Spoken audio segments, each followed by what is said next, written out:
Hi, welcome back to our channel. My name's Jolie, and today I'm gonna continue with the reading. Today it's gonna be all about love, and this is from Bell Hooks. She's the author, and I'm going to read this. So I'm on chapter 1, and I read the introduction, the preface, and I also read chapter 13, which is the last chapter, because that's how I work. But I thought, okay, well, let me sit here. I need to read this for me, and I'm going to share it. Hopefully somebody will get something out of it today. But all right, without further ado. And then I do have a channel where I do read. If you just found this from this book, I read on this channel all the time. Based recovery books. I'm an artist. Some of my paintings are in the background. I'm sitting near my favorite spot, the window, and today it's green out. So pretty. All right, well, let's go. Let's see how far we can get. It starts on page, this, I'm not sure. Let's see here. So 3. There's just a quote here. It says, chapter 1, clarity, give love words. As a society, we are embarrassed to love. We treat it as if it were an obscenity. We reluctantly admit to it. Even saying the word makes us stumble and blush. Love is the most important thing in our lives, a passion for which we could fight or die, and yet we're reluctant to linger over its names. Without a supple vocabulary, we can't even talk or think about it directly. And that's from Diane Ackerman's quote. So the men in my life have always been folks who are wary of wishing and using the word love lightly. So comfortable, sorry. So they're wary because they believe women or people make too much of love, and they know that what we think love means is not always what they believe it means. Our confusion about what we mean when we use the word love is the source of our difficulty in loving. If our society had commonly held understanding of the meaning of love, the act of loving would not be so mystifying. Dictionary definitions of love tend to emphasize romantic love, defining love first and foremost as profoundly tender, passionate affection for another person, especially when based on sexual attraction. Of course, other definitions let the reader know one may have such feelings within a context that is not sexual. However, deep affection does not really adequately describe love's meaning. So the vast majority of books on the subject of love work hard to avoid giving clear definitions. In the introduction to Diane Ackerman's Unnatural History of Love, she declares love is the great intangible. A few sentences down from this, she suggests everyone admits that love is wonderful and necessary, yet no one can agree on what it is.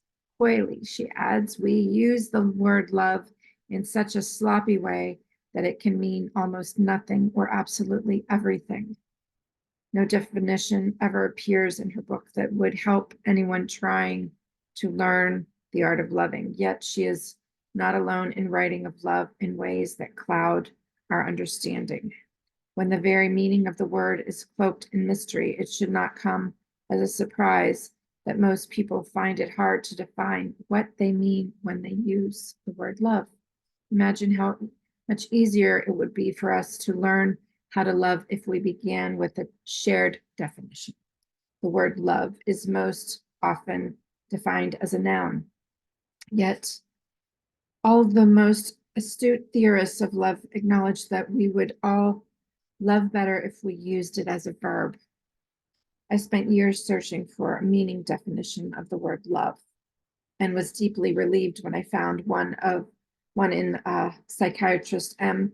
Scott Peck's classic self-help book, The Road Less Traveled, first published in 1978. Echoing the work of Eric Fromm, echoing the work of Eric Fromm, he defines love as the will to extend one's self for the purpose of nurturing one's own or another's spiritual growth. Explaining further, he continues, love is as love does. Love is an act of will, namely both an intention and an action. Will also imply choice. We do not have to love, we choose to love. Since the choice must be made to nurture growth, this definition counters the more widely accepted assumption that we love instinctually.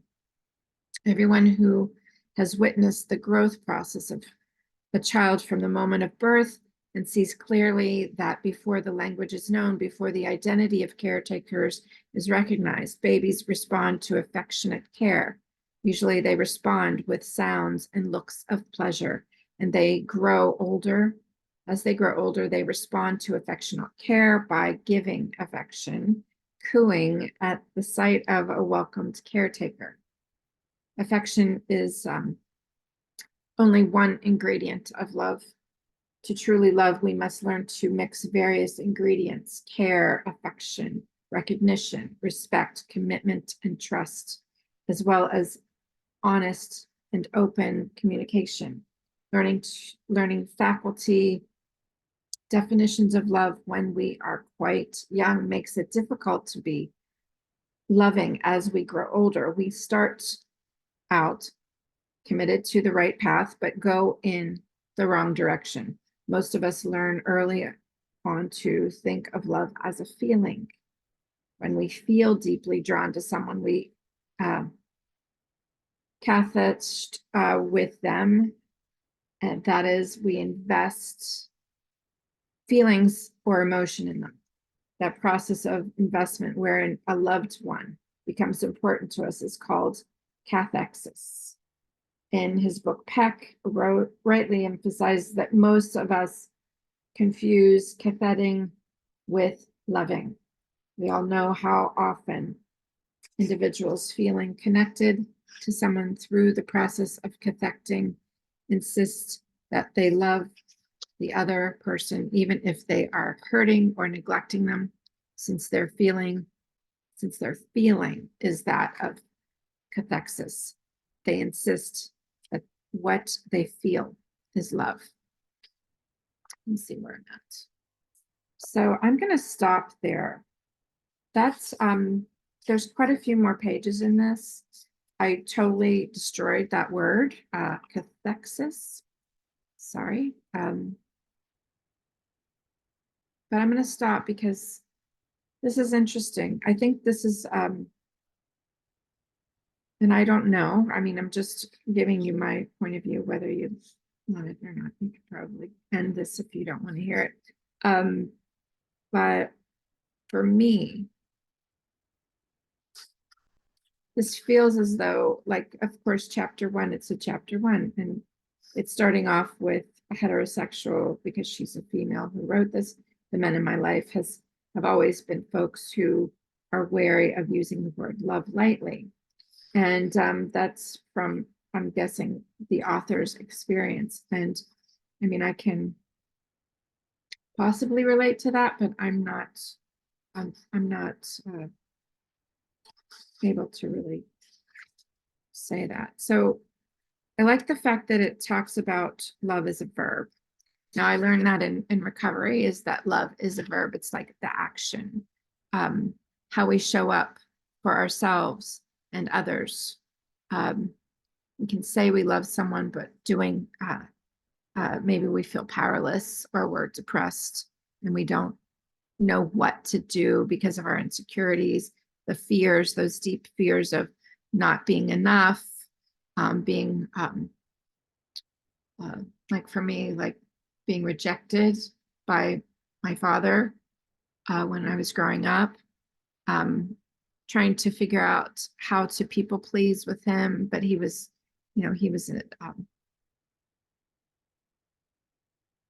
he drank a lot, and like he was a young father, so I'm guessing that he didn't know how to get his needs met, let alone the needs of a child that, I mean, I was born and thankfully saved that my parents were very young, 18 and 19 years old. So like, okay, here you go.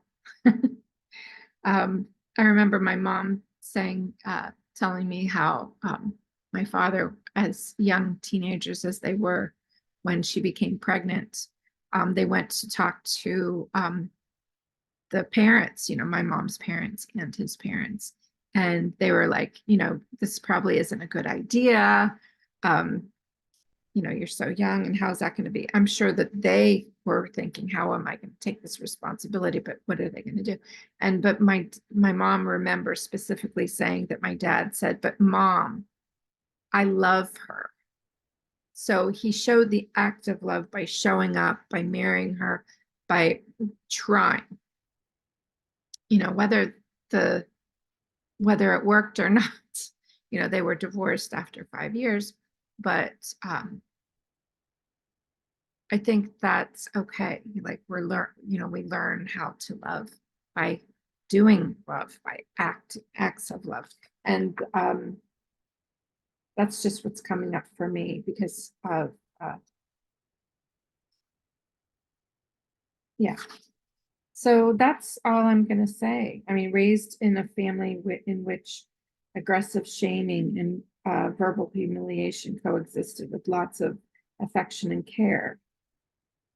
I had a difficulty embracing the terms dysfunctional since I felt and still feel attached to my parents and siblings, proud of all the positive dimensions of our family life, and did not want to describe us by using a term that implied that our life together had been all negative or bad. I did not want my parents to think I was disparaging them.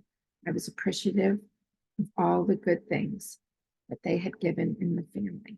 With therapeutic help, I was able to see the term dysfunctional as a useful description and not as an absolute negative judgment. My family of origin provided throughout my childhood a dysfunctional setting, and it remains one. This does not mean, right? This does not mean that, where did I move up?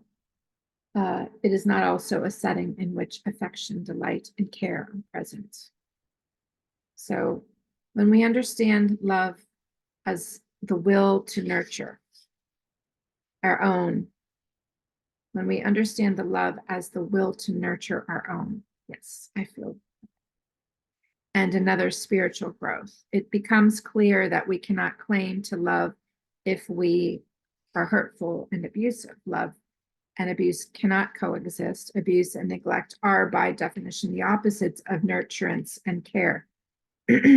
Often we hear of a man who beats his child and wife and then goes to the corner bar and passionately proclaims how much he loves them.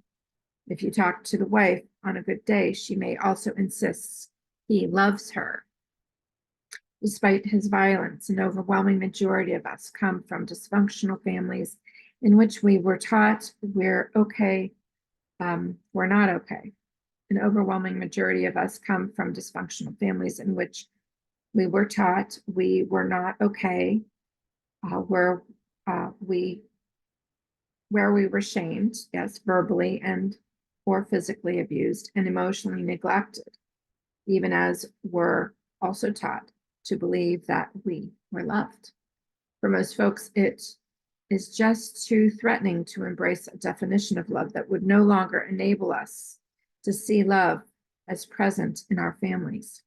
Too many of us need to cling to a notion of love that either makes abuse acceptable or at least makes it seem that whatever happened was not that bad. All right, so I'm ending here on page 7, mid-paragraph, and I can relate to that. I'm giving myself a marker for ending. And I love you guys. And tell me what comes up for you. Are you reading this book too?